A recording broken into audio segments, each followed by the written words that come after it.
Okay, ready to dive into the world of German Shepherd dogs. Let's do it. We've got a ton of interesting stuff to unpack about this breed, articles, excerpts, even a YouTube video, everything GSD.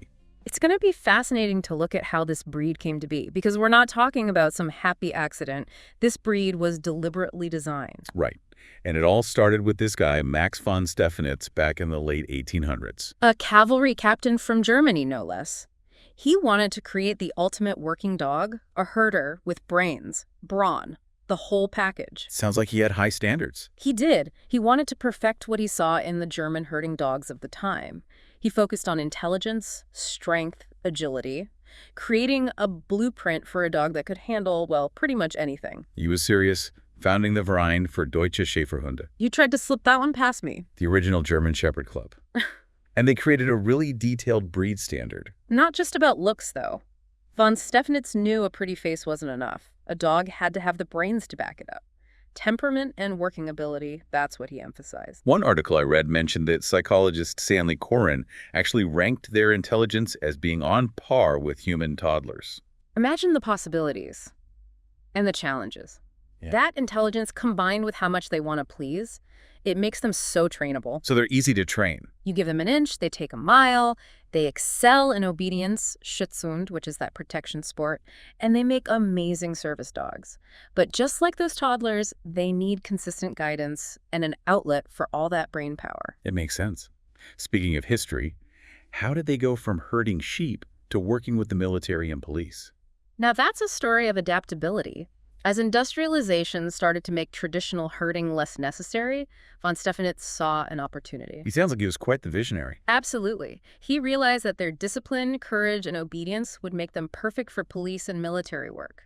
And the rest, as they say, is history. The GSD, the ultimate working dog. But hold on. Their journey wasn't without its bumps in the road. World Wars I and II had a huge impact on how people viewed the breed, especially in countries where there was a lot of, shall we say, anti-German sentiment. Yeah, one article mentioned that in the UK, they actually started calling them Alsatians, just to avoid any negative associations. Can you imagine changing a breed's name because of what's happening in the world? History really does influence everything. It does. And to make matters worse for the breed, right after the wars, GSDs became hugely popular. Everybody wanted one. And I think you can guess where this is going. That's when some, let's call them less than ideal breeding practices started popping up. People focused on quantity over quality. So they were more worried about making money than maintaining the integrity of the breed. And sadly, that led to health and temperament problems down the line for some of those bloodlines. Are those problems still around today? Well, the good news is that a lot of ethical breeders are working really hard to get back to those original qualities, the working ability and temperament that von Stephanitz was so passionate about. But this is where things get tricky, because when you start talking about GSDs, you can't ignore the different types out there. Working lines, show lines. Exactly. And even within those categories, you've got American versus European lines. It's a whole other world. So are those different lines like totally separate breeds or what? Well, not exactly. It's more like each line has its own distinct set of characteristics, temperament, appearance, you name it. I've heard some people criticize those show lines, though. Something about exaggerating certain features. It's true. Some show lines have gone a little overboard, breeding dogs with those super sloped backs. Unfortunately, that can lead to some serious health problems for the dog down the line. Not good. It's a shame when aesthetics are prioritized over a dog's well-being. Couldn't agree more. Yeah. But hey, that's why we're here, right? To uncover the good, the bad, and everything in between. Exactly. So let's unpack the GSD temperament a little further. We talked about their intelligence, but is there more to it than that? Oh, absolutely. It's not just about how smart they are. It's how that intelligence interacts with their natural instincts. Okay, I'm listening. Well, think about it. This is a breed that was designed to work independently, make decisions on the fly, protect their flock. They had a lot of responsibility. Right, they weren't just couch potatoes. Not at all. And those instincts, they're still very much present in GSDs today. They're alert, watchful, constantly assessing their surroundings, always on the lookout for anything out of place. Makes them amazing watchdogs. One article I read even called them naturally intimidating. They definitely have a presence, but this is where responsible ownership is key. You see, that protective instinct paired with their intelligence, Well, it can be a double-edged sword. What do you mean? I mean, a GSD that hasn't been properly socialized or trained, that dog could become a problem. So it's not just about teaching them basic commands. It's about teaching them how to be, well, good canine citizens. Precisely. It's not about eliminating those protective instincts. It's about teaching them how to understand boundaries and when those instincts are actually necessary. So teaching a GSD to tell the difference between a real threat and, say, the mail carrier. Exactly. A well-socialized GSD is a joy to be around, but it takes time, effort, and consistency. Training is key. It's not just basic obedience, though. Mental stimulation is crucial for these dogs. They need a job, even if that job is just a challenging game or a puzzle toy that makes them think. What happens if they don't get enough mental stimulation? Oh, they'll find ways to entertain themselves. And you're probably not going to like the results. Chewing, digging, they've got energy to burn. So no lazy Sundays for GSD owners. Not if you want to keep your sanity and your furniture intact. Think long walks, hikes, runs, maybe even dog sports like agility or Schitzen. It sounds like a lot. It is a commitment, no doubt about it, but it's also incredibly rewarding. A well-adjusted GSD is truly a wonderful companion. I can see that. Loyal, protective, intelligent. And let's not forget those aha moments when their intelligence shines through. They really are incredibly perceptive dogs, picking up on routines, cues, even our emotions. Like they can read your mind. Almost. And that bond you build with a GSD, it's special. They earn that reputation for loyalty. But that bond can also lead to problems, right? Like separation anxiety. It's something to keep in mind, definitely.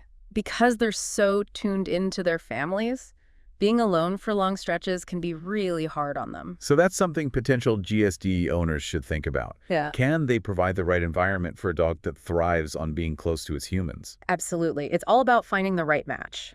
Speaking of finding the right match, can we circle back to those different types of GSDs? You bet. It can get a little confusing, so let's break it down. Okay, so we've got working lines and show lines. Where do we even begin? Well, I think the names are pretty self-explanatory, wouldn't you say?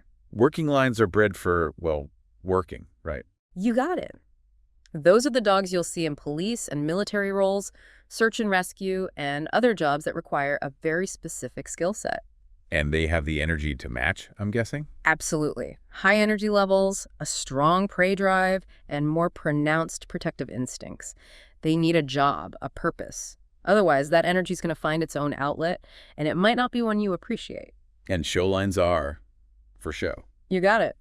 Bred for conformation shows, where they're judged primarily on how closely they match the breed standard. And that's where some of those exaggerated features come in, right? Exactly. The slooped back is a prime example.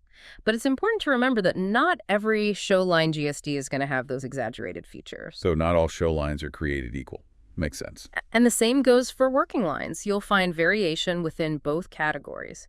But in general, European lines, particularly those coming from Germany, tend to adhere more closely to those original working dog ideals that von Stefanitz laid out. What about those DDR lines I've heard about? Ah, yes, the DDR lines. They're fascinating, aren't they? DDR stands for Deutsche Demokratische Republik. Say that 3 times fast. I know, right?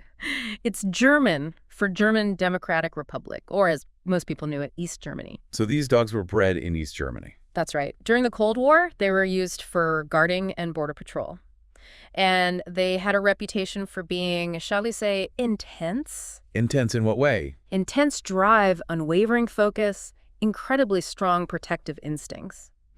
They were bred for a very specific purpose. Not exactly the ideal family pet, then. They can be wonderful companions, but they need an experienced owner who can provide structure, training, and a lot of outlets for that intensity. Not a breed for a first-time owner, that's for sure. Okay, that makes sense. So we've got working lines, show lines, American lines, European lines, DDR lines.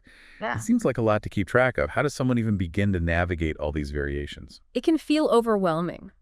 But it all comes down to research, honesty, and finding a good breeder who understands the nuances of each line. So don't just rush out and get the first GSD puppy you see advertised. Definitely not. Take your time, ask questions, and be honest with yourself about your lifestyle. Are you looking for a working partner, a family companion, or something in between? And are you prepared to put in the time and effort that a GSD requires? Because it is a commitment, isn't it? Oh, absolutely. Owning a GSD is a responsibility, but it's also an incredible privilege.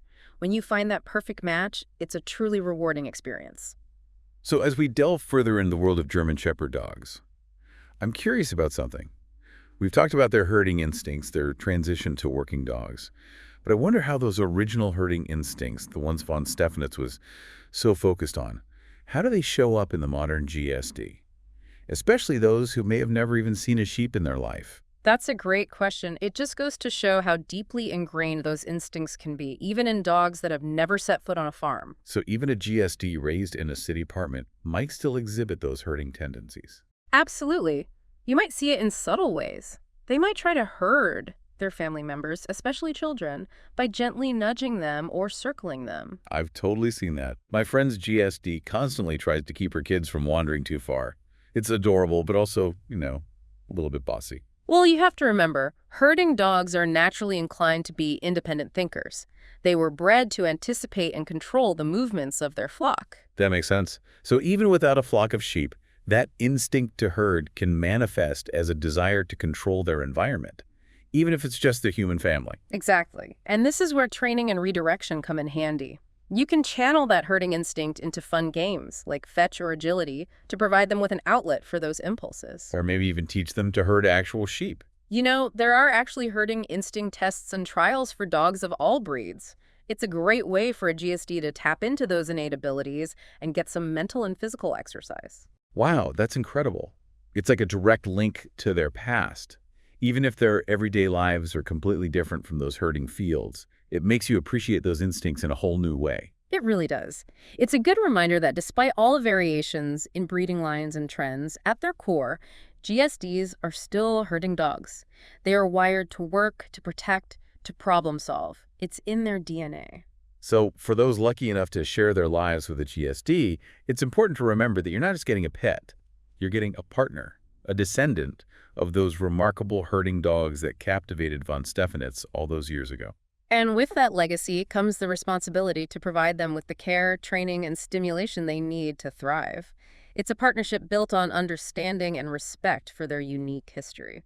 I love that. And on that note, let's move on to a topic that often comes up with GSDs, their energy levels. We touched on it briefly earlier, but I think it deserves its own spotlight. You're absolutely right. We know they're intelligent, we know they were bred to work, but what does that mean for their energy levels in a modern setting? Exactly. Can you tell us more about that? Think of it this way. GSDs were originally bred to work all day long, herding sheep, guarding property. They have stamina and endurance built into their very being. So those leisurely strolls around the block we talked about earlier, those probably won't cut it. Not even close. A bored GSD is often a destructive GSD.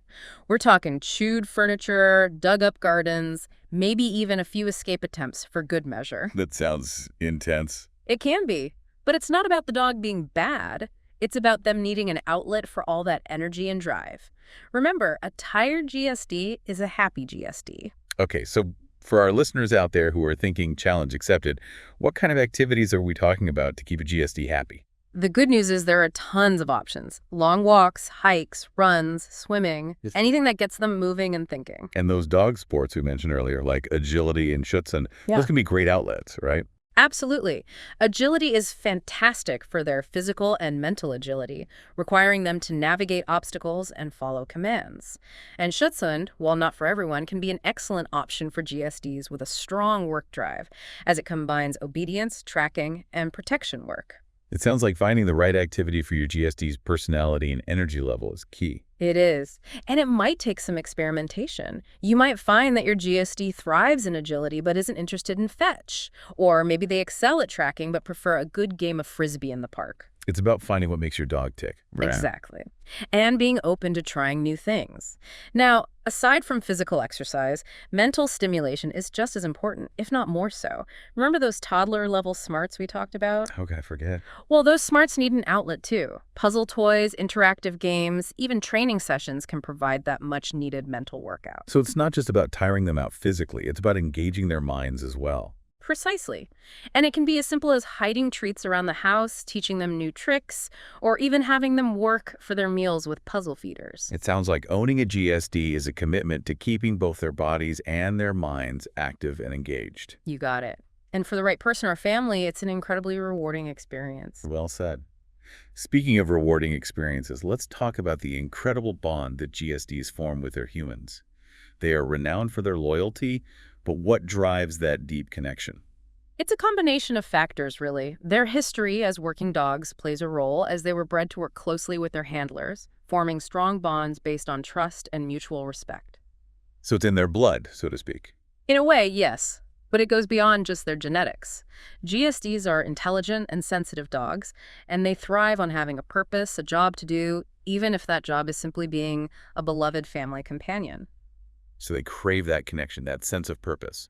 Absolutely. And when you combine that with their intelligence, their eagerness to please, and their inherent loyalty, it creates a recipe for a truly exceptional bond. It sounds like owning a GSD is about more than just having a dog. It's about building a partnership. That's the perfect way to put it. And like any strong partnership, it takes work, understanding, and a willingness to put in the effort. But the rewards, as many GSD owners will attest, are immeasurable. It's a two-way street, though. Exactly. You get out what you put in. And when you invest in a GSD, when you nurture that bond, you're rewarded with a level of loyalty, love, and companionship that is truly special. It's amazing to think about the depth of that connection, especially when you consider the potential downsides, like separation anxiety Yeah. that we touched on earlier. It seems like a bit of a paradox. It's understandable to see it that way. GSDs are incredibly social dogs. They thrive on being part of a pack, whether that's their human family or a mix of humans and other animals. They form such strong attachments that being alone can be stressful for them. So for someone considering a GSD, how can they tell if they're able to provide the right environment to prevent or manage separation anxiety? That's a crucial question to ask yourself before welcoming any dog into your life, but especially a GSD. What are some things potential owners should consider? First and foremost, honesty is key. Be realistic about your lifestyle. Do you work long hours? Do you travel frequently? If so, a GSD might not be the best fit no matter how much you adore the breed. That's a tough pill to swallow, but it's for the best, right? You want to set both the dog and the owner up for success. Exactly. Now, if you're someone who works from home, has a flexible schedule, or lives in a multi-person household where the dog isn't left alone for extended periods, then a GSD might be a good fit. But it's still crucial to be proactive about preventing separation anxiety. What are some things people can do? Early training and socialization are essential. Get your GSD puppy used to being alone for short periods, gradually increasing the time as they get older. Make sure they have plenty of toys and activities to keep them occupied, and create a safe and comfortable space for them, like a crate or a designated dog zone. So it's about teaching them that being alone is okay and doesn't have to be scary. You got it. And if you are struggling with separation anxiety, don't hesitate to reach out to a certified dog trainer or behaviorist. They can assess the situation and help you create a tailored training plan for your GSD. It's reassuring to know that there are resources available to help navigate those challenges. There are. And remember, early intervention is always best. The sooner you address any potential issues, the better the outcome for both you and your furry friend. That's fantastic advice. Now let's shift gears a bit and delve into a topic that I find particularly fascinating: the different GSD lines. We briefly touched on them earlier, but I'd love to explore those variations in more detail. I'm happy to dive deeper. It's an area that often causes confusion, especially for those new to the world of GSDs. Okay, so let's start with the basics. Can you remind us what we mean when we talk about working lines versus show lines? Absolutely. In the simplest terms, working lines are bred for their working abilities, things like intelligence, drive, trainability, and temperament suitable for demanding jobs. Show lines, on the other hand, are primarily bred for their appearance, with a focus on conforming to the breed standard for exhibitions and competitions. It's like the difference between an athlete and a model, in a way. That's a great analogy. And just like in the human world, where athletes and models have different strengths and priorities, so too do working line and show line GSDs. So if you're looking for a GSD to compete in Schutzhund or work as a service dog, you'd likely look for a dog from working lines. Exactly. Because those dogs have been selectively bred for generations to excel in those areas. They have the drive, the stamina, and the temperament that make them well suited for those demanding roles. What about those incredible dogs we see working with law enforcement and the military? Are those typically from working lines as well? Absolutely. Those dogs often come from very specific bloodlines within working lines, where the focus is on traits like courage, trainability, and strong nerves under pressure. Think of them as the elite athletes of the GSD world. Wow, that's amazing. So we've got these incredible dogs out there doing incredible jobs, thanks to generations of careful breeding and training. It's pretty remarkable when you think about it. It really is. But it's important to remember that not every working line GSD is cut out for those high-pressure jobs. Just like in any profession, some individuals are better suited for certain roles than others. That makes sense. So it's not as simple as saying all working line GSDs are intense workaholics. Exactly. Within working lines, you'll find variations in temperament, drive, and energy levels. Some dogs might be more serious and intense, while others might be more playful and easygoing. So even within working lines, there's a spectrum. Absolutely, and that's why it's so crucial to do your research and find a reputable breeder who understands the nuances of different bloodlines and can help you find the right match for your lifestyle and experience level. That makes a lot of sense. Now let's talk about show lines. We've mentioned some of the controversies surrounding exaggerated features like the sloped back. Can you tell us more about that? Of course. The goal in show lines is to produce dogs that conform as closely as possible to the breed standard, which outlines the ideal physical characteristics of a GSD. However, over time, the interpretation of this standard has led to some breeders prioritizing certain features to an extreme, sometimes at the expense of the dog's health and well-being. So in an effort to win ribbons and titles, some breeders have gone a bit too far. Unfortunately, yes, and the sloped back is a prime example of this. While a moderate slope is considered normal in the breed, some show lines have exaggerated this feature to the point where the dog's back is severely sloped, which can lead to a host of health problems, including spinal issues, hip dysplasia, and difficulty breathing. That's heartbreaking to hear. It's a reminder that while beauty is in the eye of the beholder, we should never prioritize aesthetics over a dog's health and well-being. Couldn't agree more. Thankfully, many responsible breeders within show lines are aware of these issues and are actively working to promote healthier breeding practices. They prioritize temperament and soundness alongside appearance. That's good to hear. So not all show lines are created equal, just like with working lines. Exactly. It's a misconception that all show line GSDs are unhealthy or lacking in drive. Many are incredibly biddable, eager to please, and make wonderful family companions.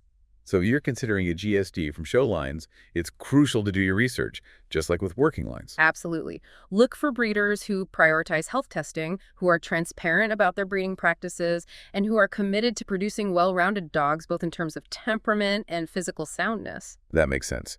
Now, beyond the broad categories of working lines and show lines, we also have those regional variations, like American lines and European lines. Can you break those down for us? Of course.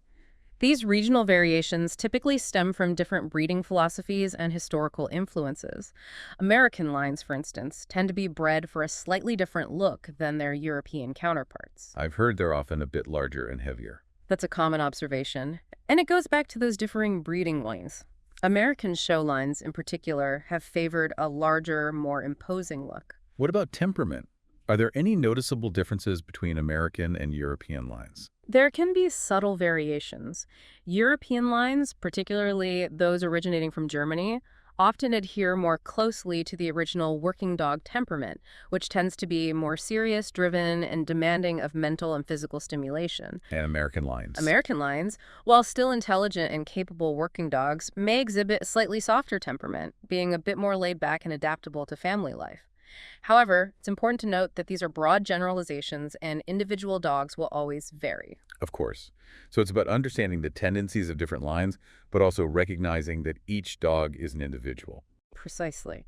And speaking of individual lines, there's one more type of GSD we should touch on, the DDR lines. Ah, yes, those Iron Curtain German Shepherds. Can you remind us about them? Absolutely. DDR stands for Deutsche Demokratische Republik, which is German for the German Democratic Republic, or East Germany, as it was known before the reunification of Germany. So these GSDs come from a very specific historical context. They do. During the Cold War, these dogs were bred within East Germany for guarding and border patrol. They were known for their intense drive, unwavering focus, and strong protective instincts. Sounds like serious dogs. They were bred for a serious job. While the Berlin Wall may have fallen, the bloodlines of those DDR GSDs live on, and they are still prized by some for their working abilities and their historical significance. So even within this niche line, there's a story to tell. There is, and it's a testament to the enduring legacy of the German Shepherd dog, a breed shaped by history, purpose, and the dedication of breeders across the globe. Well said. So we've covered a lot of ground. From the core temperament of GSDs to the nuances of different lines, it's clear that there's no one-size-fits-all answer. when it comes to this breed. Absolutely not. And that's what makes them so fascinating, but also what makes choosing the right GSD so important. It's about finding the perfect match, the dog whose personality, drive, and energy levels align with your lifestyle and experience level. Exactly. And that's where our deep dive continues. We've laid the groundwork, but now it's time to explore the practicalities of living with a GSD. Okay, so for our listener who's ready to take the plunge, what are some essential things to consider when it comes to training and caring for a GSD? So for our listener who's ready to take the plunge, bring home one of these amazing dogs, what are the essential things they need to know about training and caring for a GSD? That's the perfect place to start as we wrap up our deep dive, because deciding to welcome a GSD into your life, well, it's a big decision. And understanding their needs is essential. So let's talk training. We've mentioned how intelligent they are, but what's the best way to actually train a GSD effectively? Well, the good news is that GSDs, they really want to learn. It's hardwired into them. But that doesn't mean you can just sit back and expect them to train themselves, right? Yeah. They need structure. They need consistency. And most importantly, positive reinforcement. Okay, so what does that look like in practice? Are we talking treats, praise? All of the above. You want to make sure you're rewarding the behavior you want to see more of. Think, praise, treats, and just letting them know that you're happy with them. Start with basic obedience right away. Sit, stay, come down, all that good stuff. And then you can gradually start introducing more challenging commands as they get the hang of it.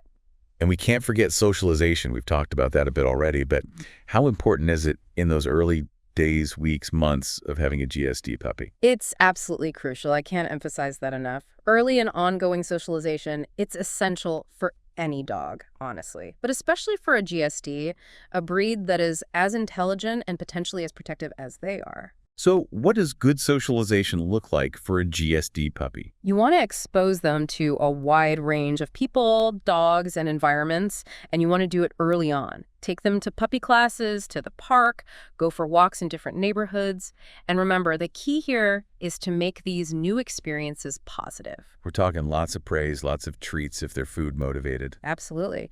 You want your GSD puppy to build those positive associations with all the new sights, sounds, smells, and of course, people and dogs that they're encountering. So we're helping them build confidence, which is essential for any dog, but especially for a breed like this. Exactly. But remember, training and socialization, those aren't just one and done things. It's not like, okay, puppy class is over, we're good now, right? It's an ongoing process. Exactly. Keep reinforcing that good behavior as they grow up. Keep providing those opportunities for socialization. That's how you help your GSD grow into a well-rounded, happy companion. Makes sense. So we've covered training, we've covered socialization. What about their physical needs? Obviously, we've touched on the exercise, but what else do we need to keep in mind? Well, on top of making sure they get that daily dose of physical activity, nutrition is key. You got to make sure you're feeding those canine athletes properly. So what's on the menu for a GSD? You want to look for a high-quality, balanced diet that is formulated for their age, their activity level, and any specific needs they might have. And it's always a good idea to chat with your vet, too. They can help you figure out what the best food options are for your individual dog. Are there any specific things to watch out for with their diet? Like, are GSDs prone to any particular health issues that we need to be aware of? It's always a good idea to be mindful of portion control. We've talked a lot about the importance of keeping them active, and we definitely don't want them packing on any extra pounds. Right, because that can lead to all sorts of other health problems down the line. Exactly. And remember, just like with their training and socialization, their dietary needs are going to change as they get older.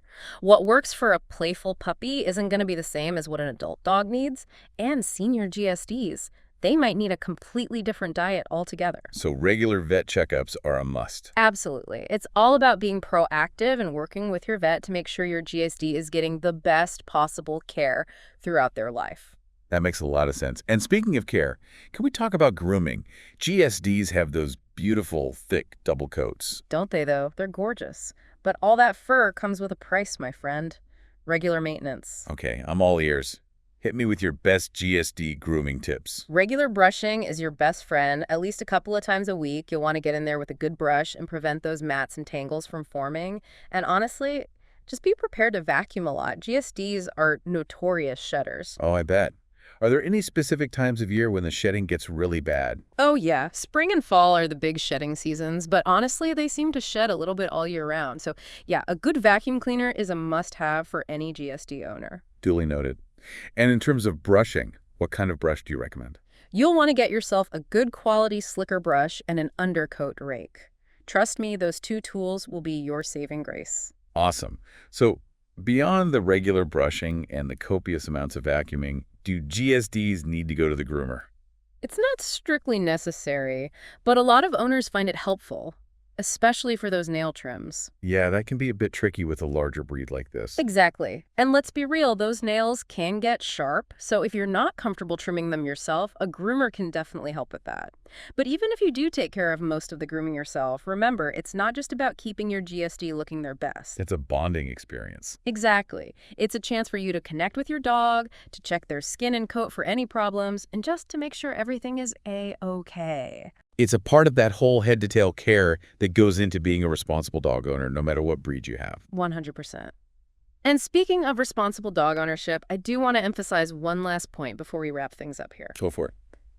Owning a GSD, or frankly, owning any dog, it's a privilege. It's not a right. That's important to remember. These animals depend on us for, well, everything. And we owe it to them to make informed decisions about their care, their training, and ultimately whether we can provide them with the life they deserve. I love that. And that's something every listener should think about, whether they're considering a GSD, a golden retriever, a chihuahua, any breed. Exactly. Dogs can bring so much joy to our lives, but it's not a decision to be taken lightly. Well said. And on that note, we've come to the end of our deep dive into the captivating world of German Shepherd dogs. It's been an absolute pleasure exploring this incredible breed with you. We've covered so much ground. Yeah. History, temperament, those sometimes confusing breeding lines, and of course the ins and outs of caring for a GSD. And I think it's safe to say that our listeners now have a much deeper understanding of what makes these intelligent, loyal, and let's be real, incredibly charismatic dogs so special. And whether or not a GSD is the right fit for them, our goal was to equip them with the knowledge and information they need to make an informed decision. Mission accomplished. That's what these deep dives are all about. To our listeners, thank you so much for joining us on this journey into the world of German Shepherd dogs. And remember, no matter what breed you choose to welcome into your life, cherish that journey of companionship, learning, and love that comes with being a dog owner. Until next time.